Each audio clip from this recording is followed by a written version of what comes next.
जय हिंद, वंदे मातरम। स्वागत है आप सभी साथियों का गेंजी लर्निंग गुरुजी प्लेटफॉर्म में। तो दोस्तों, हम लोग यहाँ पे डेली बिहार शिक्षक भर्ती जो प्रक्रिया है, अभी तो उसका फॉर्म भरा है, चालू हुआ है। तो उसी से रिलेटेड हम लोग लगातार डेली यहाँ पे प्रैक्टिस सेट कर रहे हैं। आज की जो मॉडल पेपर रखी गई है 3 नंबर की मॉडल पेपर है। तो अगर आप लोग इस तरह की पीडीएफ को लेना चाहते हैं तो डिस्क्रिप्शन में टेलीग्राम चैनल का लिंक दिया गया है, आप लोग वहाँ पे जाइए और आप लोग जो भी क्लासें होती है इस चैनल पर उसकी क्लास की पीडीएफ आप लोग को वहाँ पे मिल जाएगी। तो दोस्तों, आप लोग से रिक्वेस्ट है कि इस लेक्चर को, इस वीडियो को पूरा देखने का प्रयास कीजिएगा, जितना हो सके लाइक जरूर कर दीजिएगा, क्योंकि आप लोग का ही सपोर्ट जो है हम लोग को आगे बढ़ने में मदद करता है। आप लोग के लिए मैं बहुत ज़्यादा मेहनत करता हूँ, बहुत किताबों का निचोड़ करके प्रश्नों को लाता हूँ जो एग्जाम के व्यू से बहुत इंपॉर्टेंट होता है। तो आइए देखते हैं पहले नंबर प्रश्न पे। यहाँ पे जो पहला प्रश्न करे कि विश्व का सर्वोच्च पर्वत शिखर एवरेस्ट नेपाल में किस नाम से प्रसिद्ध है। बहुत सुंदर सा प्रश्न है। तो देखें तो बी, यहाँ पे जो सी ऑप्शन जो है ये सही हो रहा है, सागर माथा। सागर माथा नाम से प्रसिद्ध है, जो नेपाल में एक पर्वत शिखर है। ठीक है, तो सी ऑप्शन यहाँ पे सही हो रहा है। आगे देखिए प्रश्न आते हैं दूसरा। यहाँ पे देखिए दूसरा नंबर जो प्रश्न है बहुत अच्छा सा प्रश्न है, और यहाँ पे जो दूसरा प्रश्न कर रहा है कि मधुबनी चित्रकला बहुत पुरानी है। त्योहारों और खुशी के अवसरों पर मधुबनी घरों के आंगनों और दीवारों पर मधुबनी चित्रकला के चित्र बनाए जाते हैं। मधुबनी जो है भारत के एक राज्य का प्रसिद्ध जिला है, जिसका क्या नाम है। तो बहुत सुंदर सा प्रश्न है, ये आप लोग को भी पता होगा। मधुबनी जिला बिहार का एक जिला का नाम है, मधुबनी जिला, जो चित्रकला के लिए बहुत पहले से ही प्रसिद्ध रहा है। तो देखें तो यहाँ पे डी ऑप्शन जो है ये बिल्कुल सही हो रहा है। आगे देखिए दोस्तों, आते हैं तीसरे नंबर प्रश्न पे। यहाँ पे जो तीसरा प्रश्न करे कि निम्नलिखित में से कौन बायोस्फीयर रिजर्व या सुरक्षित जीव मंडल नहीं है। यहाँ पे नहीं वाला शब्द लग जाता है तो थोड़ा उस पर कंफ्यूजन बहुत ज़्यादा विद्यार्थियों को होता है, तो इस चीज़ को ध्यान में आप लोग को रखना होगा। यहाँ पे जो सी विकल्प होगा ये बिल्कुल सही होगा, काजीरंगा। ये जो बायोस्फीयर रिजर्व और सुरक्षित जीव मंडल जो है यहाँ पे नहीं है, काजीरंगा राष्ट्रीय पार्क में है। ठीक है, आगे प्रश्न देखिए चौथा। यहाँ पे जो चौथा प्रश्न करे कि सूर्यास्त के बाद भी पृथ्वी की सतह के निकट वायु किस कारण ऊष्मा प्राप्त करती है। जब सूर्यास्त का समय हो जाता है तो पृथ्वी की जो सतह है उसके निकट जो हवा बहती है वह किस तरह ऊष्मा प्राप्त करती है। तो देखें तो यहाँ पे बी ऑप्शन सही होगा, स्थलीय जो विकिरण होता है उसी के द्वारा जो है हवा ऊष्मा प्राप्त करती है। ठीक है, क्लियर होते होंगे। ये सारे प्रश्न बहुत इंपॉर्टेंट है दोस्तों, ये सारे प्रश्न बीपीएससी के द्वारा जरूर पूछे जाएंगे। आगे देखिए प्रश्न आते हैं 5 नंबर। 5 जो प्रश्न करे कि नीचे दिए गए कथनों में से कौन सा कथन सही है। ये बहुत अच्छा सा प्रश्न है। वनों की कटाई से वायु में CO2 की मात्रा में वृद्धि होती है। बिल्कुल सही बात है। CO2 जो है ऊष्मा को बांध लेता है और इसे वायु में नहीं निकलने देता। वायु यहाँ पे जो तीसरा का रहा है कि विकल्प है कि CO2 की वायुमंडल में 0.03% मात्रा होती है। तो देखें तो यहाँ पे इस प्रश्न के अनुसार जो विकल्प देखें तो तीनों विकल्प जो है इसका सही हो रहा है। पहला भी सही हो रहा है और दूसरा भी सही हो रहा है और तीसरा भी विकल्प सही हो रहा है। तो इसलिए यहाँ पे जो डी विकल्प होगा ये सही होगा। उपयुक्त में से एक से अधिक विकल्प क्या हो रहे हैं, यहाँ पे सही हो रहे हैं। आगे देखिए प्रश्न आते हैं 6 नंबर प्रश्न पे। यहाँ पे साथियों जो 6 प्रश्न करे कि निम्न में से किन पंछियों की चोंच में छानने की प्रणाली होती है। उस पंछी का नाम बताना है जो जिसकी चोंच में जो भी दाना खाना खाते हैं उनकी चोंच में छानने की प्रणाली मौजूद होती है। तो बात करें यहाँ पे ए ऑप्शन बिल्कुल सही होगा, फ्लेमिंगो है। फ्लेमिंगो एक पंछी का नाम है जिसकी चोंच में छानने की प्रणाली मौजूद होती है। तो या उसको हंसावर कभी कभी देखने को मिल जाता है ऑप्शन में। आगे देखिए प्रश्न आते हैं जो 7 नंबर प्रश्न है कि वायुमंडलीय दाब की इकाई क्या होती है। बहुत सुंदर सा प्रश्न है। तो वायुमंडलीय दाब की इकाई न्यूटन प्रति मीटर स्क्वायर, ये भी बिल्कुल सही है। पास्कल भी होता है और बार भी होता है। यहाँ पे ए बी सी तीनों विकल्प सही हो रहे हैं। डी ऑप्शन यहाँ पे सही होगा। उपयुक्त में से एक से अधिक जो होंगे ये इसका आंसर होंगे। आगे प्रश्न आते हैं 8 नंबर। यहाँ पे जो 8 प्रश्न करे कि गुजरात के निकटवर्ती राज्य कौन कौन से हैं। यहाँ पे 4 ऑप्शन दिए गए हैं गुजरात के निकटवर्ती राज्य। तो देखें तो राजस्थान बिल्कुल सही बात है, महाराष्ट्र हो जाएगा और मध्य प्रदेश हो जाएगा। ये ऑप्शन जो है दोस्तों यहाँ पे सही होगा। ध्यान रखना होगा आप लोग को। गुजरात के निकटवर्ती राज्य राजस्थान हो जाएगा, इसके बाद महाराष्ट्र हो जाएगा और इसके बाद मध्य प्रदेश हो जाएगा। अब देखिए दोस्तों 9 प्रश्न बहुत इंपॉर्टेंट है। ऐसे प्रश्न जो है जरूर पूछे जाएंगे। मिलान करने वाले जो प्रश्न होते हैं वो पूछे जाएंगे और कथन निष्कर्ष वाले जो प्रश्न होते हैं उसको भी पूछे जाएंगे अब की एग्जाम में। तो थोड़ा आप लोग को सहूलियत से ध्यान से प्रश्नों को पढ़ना होगा, समझना होगा और याद करना होगा। यहाँ पे देखिए स्थान का नाम दिया है और अत्यधिक पसंदीदा भोजन। गोवा का क्या पसंदीदा भोजन है, कश्मीर का, यहाँ पे केरल का और हांगकांग का। यहाँ पे कॉन्ग होगा ना, ठीक है। तो देखें तो यहाँ पे चलिए हम लोग मिलान कर लेते हैं। गोवा में सबसे ज़्यादा क्या होते हैं, गोवा में सबसे ज़्यादा नारियल के तेल मिलते हैं और उसी तेल में से सबसे ज़्यादा समुद्री मछली मिलती है। तो नारियल के तेल में बनी समुद्री मछली जो है गोवा का सबसे प्रसिद्ध प्रिय भोजन होता है। ओके, इसके बाद बात करें दोस्तों 5 नंबर पे आता है कश्मीर। कश्मीर में जो होता है सरसों के तेल में बनी मछली मिलता है। यहाँ पे 5 सही होगा। केरल के तो आप लोग को पता होगा केरल में क्या होता है। तो केरल में होता है करी के साथ उबला हुआ टैपियोका केरल में होता है। और हांगकांग में क्या होता है, पकाया हुआ सांप को लोग खाते हैं। तो ये चीज़ ध्यान में आप लोग को रखना होगा। आइए देख लेते हैं कौन सा विकल्प सही हो रहा है। तो ए ऑप्शन जो है दोस्तों यहाँ पे सही हो रहा है, ठीक है। यहाँ पे सही हो रहा है, माफ कीजिए। हम ठीक है साथियों, यहाँ पे डी ऑप्शन सही होगा, ए ऑप्शन नहीं हो रहा है, गलत हो रहा है। यहाँ पे डी ऑप्शन सही हो रहा है। 5 4 5 3 2 4 5 3 2। ओके, आगे प्रश्न आते हैं 10 नंबर प्रश्न को देखिए। यहाँ पे दोस्तों जो 10 प्रश्न है कि चाना नेशनल पार्क किस राज्य में स्थित है। चाना नेशनल पार्क जो है राजस्थान शहर में स्थित है, चाना नेशनल पार्क। आगे प्रश्न देखिए 11 प्रश्न है। यहाँ पे ब्लैंक्स दिया गया है और पूछा गया है कि वह कौन सा तत्व है जिसके बाहरी सेल में 8 इलेक्ट्रॉन होते हैं। 8 इलेक्ट्रॉन होते हैं, तो उस तत्व का क्या नाम हो जाएगा। तो देखें तो यहाँ पे उपयुक्त में से एक से अधिक कर है, ऑर्गन भी हो जाएगा, यहाँ पे केआर भी हो जाएगा और एन ही हो जाएगा, निकेल भी हो जाएगा, ठीक है। आगे प्रश्न आते हैं 12। यहाँ पे जो 12 प्रश्न है कि यौन प्रजनन में अभिभावक का योगदान होता है। यौन प्रजनन जब होता है, ये कह सकते हैं मादा और नर और मादा के बीच, तो वहाँ पे अभिभावक का क्या योगदान होता है। तो ये विकल्प यहाँ पे सही होगा। उसके जो वंशाणु या कह सकते हैं जीन का आधा भाग होता है। ए ऑप्शन यहाँ पे सही हो रहा है, ठीक है। आगे प्रश्न देखिए, यहाँ पे जो 13 प्रश्न है दोस्तों कि मंडल ने F1 पीढ़ी के पौधे और F2 वंशज की डैश यहाँ पे दिया है पद्धति द्वारा प्राप्त किया है। किसके द्वारा, तो स्वपरागण के द्वारा जो है F2 वंशज जो है वह मेंडल ने प्राप्त किया है, मेंडल, ठीक है। और मेंडल जो थे ये इन्होंने मटर के पौधे पर ये खोज किया था। कौन से पौधे पर खोज किया था, मटर के पौधे पर खोज किया था। इस चीज को ध्यान में रखिएगा। 14 जो प्रश्न कर है कि चमगादड़ अंधेरी रात में भी अपना शिकार कर सकता है, इसका मेन रीजन क्या है। तो इसका पराध्वनि जो तरंगे होती है वह यहाँ पे निकलती है रात को, बहुत आसानी से चमगादड़ जो है देख सकता है। लेकिन जो दिन होता है इसमें से पराध्वनि तरंग नहीं निकलती है, जिसकी वजह से दिन में नहीं देख पाता है। देखे होंगे आप लोग आपके घर या कहीं मोहल्ले में अगर चमगादड़ होंगे तो दिन में कहीं छिप जाते होंगे और रात में उड़ते होंगे। उसका मेन रीजन क्या है, पराध्वनि तरंगे।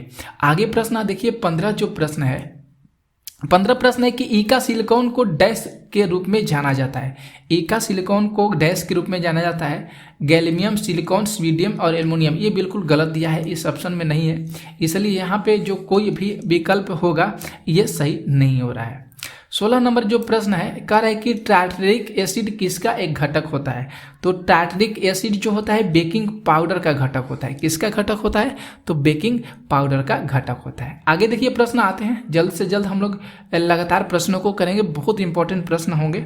आप फिर शाम को आपको 4 बजे से एक लेक्चर और मिलेगा इसी तरह का, तो आप लोग भी उस लेक्चर को पूरा देखने का प्रयास कीजिएगा। 17 प्रश्न है कि सूची 1 सूची 2 को सम्मिलित कीजिए। और देखिए यहाँ पे आते हैं सूची 1 और सूची 2। तो यहाँ पे देखेंगे तो विटामिन सी, फॉलिक अम्ल, विटामिन ए और विटामिन बी। विटामिन ए की कमी से आप लोग को पता होगा कि विटामिन ए की कमी से कौन सा रोग होता है? तो विटामिन ए की कमी से रतौंधी रोग होता है। विटामिन सी के आप लोग को पता है अस्कर्वी रोग होता है, यहाँ पे 4 होगा, ए का चौथा हो जाएगा। और फॉलिक अम्ल पता है, रक्त अल्पता, और यहाँ पे जो विटामिन बी हो जाएगा, इससे बेरी बेरी रोग होता है। तो ए ऑप्शन दोस्तों यहाँ पे सही हो रहा है। आगे प्रश्न आते हैं, जो 18 प्रश्न है कि कौन से जंतु वर्ग में 3 कक्षीय हृदय होता है, उस जंतु का क्या नाम हो जाएगा। तो देखिए दोस्तों, तो यहाँ पे उभयचर दिया है ना, ये बिल्कुल सही हो रहा है। उभयचर में आ जाएगा मेढक, आ जाएगा। मेढक में 3 कक्षीय होता है। ये जल पर भी रह सकता है, पानी में भी रख सकता है, और जो मिट्टी होता है मिट्टी के भीतर भी रह सकता है, इसलिए इसे उभयचर प्राणी कहा जाता है। ओके। 19 नंबर जो प्रश्न है कि वायुमंडलीय दाब की इकाई क्या होती है। तो आपको बता है न्यूटन प्रति मीटर स्क्वायर भी होता है, पास्कल भी होता है, बार भी होता है। तो डी ऑप्शन यहाँ पे क्या होगा? सही हो रहा है। 20 नंबर देखिए प्रश्न, 20 जो प्रश्न है कि दुग्ध प्रोटीन को पचाने वाला एंजाइम का क्या नाम है। दुग्ध जो प्रोटीन है उसको पचाने वाला एंजाइम रेनिन हो जाएगा। सी ऑप्शन जो है यहाँ पे सही होगा। कौन सा ऑप्शन होगा? रेनिन होगा, याद रखिएगा जरूर आप लोग ध्यान में। 21 प्रश्न है दोस्तों कि कौन सी दवाइयाँ बुखार कम करने के काम में आती है। तो टॉक्यूलाइजर्स, एंटीबायोटिक और एनालाजेसिक, इसमें से कोई भी दवाई जो है बुखार को कम करने में उपयुक्त नहीं होती है। यहाँ पे कोई भी ऑप्शन जो है ये सही नहीं हो रहा है। आगे देखिए प्रश्न आते हैं 22 नंबर। 22 प्रश्न करें निम्नलिखित में से कौन सा कथन जो है सत्य है। ठीक है, तो देखने के उपरांत जो अगर हम लोग एक प्रश्न को पढ़ें विकल्प को, तो यहाँ पे ए विकल्प सही लग रहा है कि किसी वस्तु का जो द्रव्यमान समान रहता है जब स्थान के अनुसार भार बदल जाता है। बात यहाँ पे जो ए ऑप्शन में कह रहा है ये बिल्कुल सही बातें को स्पष्ट कर रहा है कि जब कोई भी वस्तु का द्रव्यमान तो है पृथ्वी पर समान है, लेकिन कहीं दूसरे जगह हम जाते हैं तो वहाँ पे उसका भार क्या होता है? बदल जाता है। 23 नंबर जो प्रश्न देखिए कह रहा है कि औसत रूप से यूरेनियम 235 के विखंडन में कितने न्यूट्रॉनों का उत्सर्जन होता है। तो 2.5 न्यूट्रॉनों का क्या होता है? उत्सर्जन होता है। आगे प्रश्न देखिए 24 नंबर जो प्रश्न है कि विश्व में सबसे अधिक ट्रांसजेनिक जंतुओं में से इस समय सबसे अधिक संख्या किसकी है। कौन सा जंतु की संख्या सबसे अधिक है जिसको ट्रांसजेनिक जंतु में शामिल किया गया है। तो बी ऑप्शन बिल्कुल सही होगा। मूसक जो चूहा होता है उसको ट्रांसजेनिक जंतुओं में शामिल किया गया है और इसकी जो संख्या है सबसे ज़्यादा है।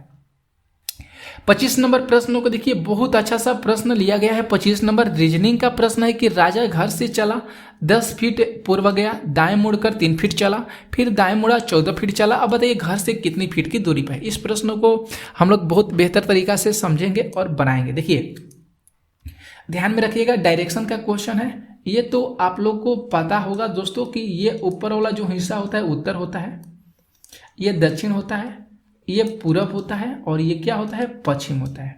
अब इसी के अनुसार जैसे यहाँ पे जो हो गया ना, ये इसका मूल बिंदु होता है। तो इसी से हम स्टार्ट करते हैं कि राजा घर से चला।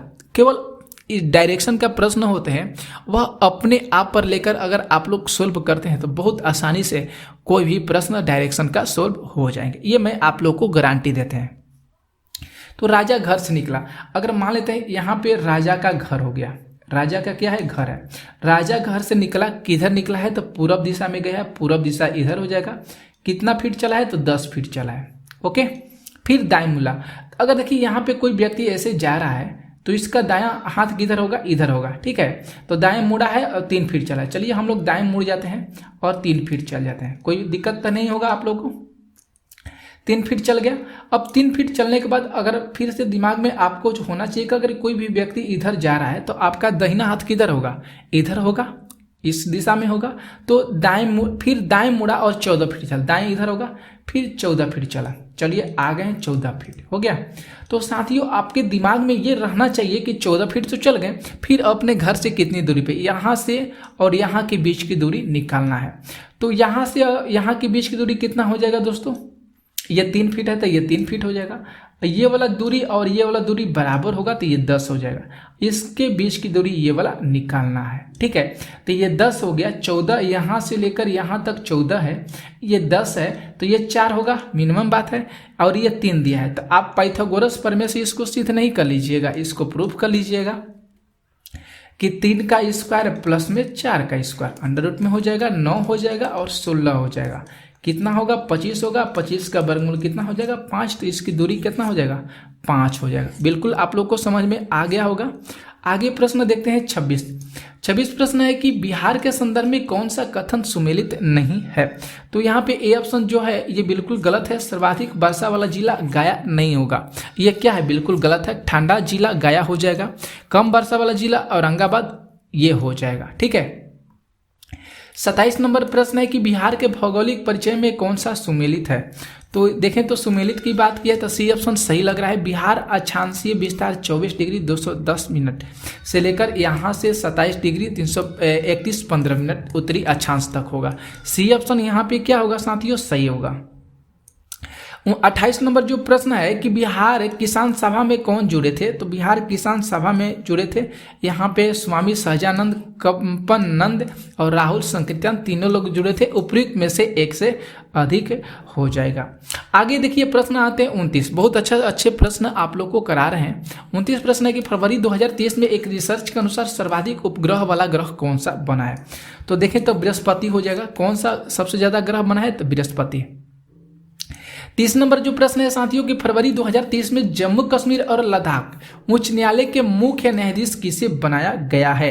तो एन कोटेश्वर सिंह को बनाया गया है। किनको बनाया गया है, तो एन कोटेश्वर सिंह को जो है जम्मू कश्मीर और लद्दाख के उच्च न्यायालय के मुख्य न्यायाधीश के रूप में नियुक्त किया गया है। 31 प्रश्न है कि 15वीं खेल इंडिया यूथ गेम्स 2023 की पदक तालिका में कौन सा राज्य जो है शीर्ष स्थान पर रहा है। तो उस राज्य का नाम हो जाएगा महाराष्ट्र जो है शीर्ष स्थान पर रहा है। 32 प्रश्न है कि फुटबॉल टूर्नामेंट फीफा विश्व कप 2022 का खिताब किसने जीता है। तो पता होगा आप लोग को, अर्जेंटीना जीता है। कौन जीता है दोस्तों, तो अर्जेंटीना जीता है।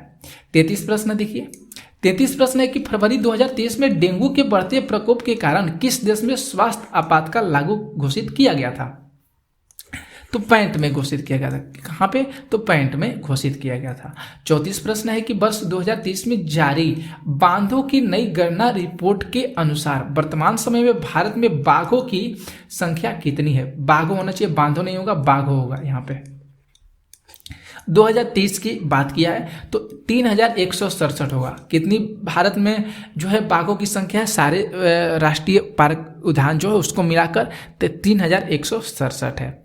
35 नंबर जो प्रश्न है कि आंध्र प्रदेश की नई राजधानी किस शहर को घोषित किया गया है। नई राजधानी की बात करें तो आंध्र प्रदेश की राजधानी पहले हैदराबाद था, इसके बाद कहाँ पे हुआ है, अमरावती हुआ है। ए ऑप्शन यहाँ पे क्या होगा, ये सही हो रहा है।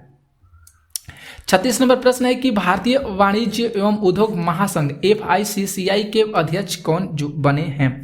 तो शुभ्रम कांत पांडा बने हैं। कौन बने हैं, तो शुभ्रम कांत पांडा बने हैं।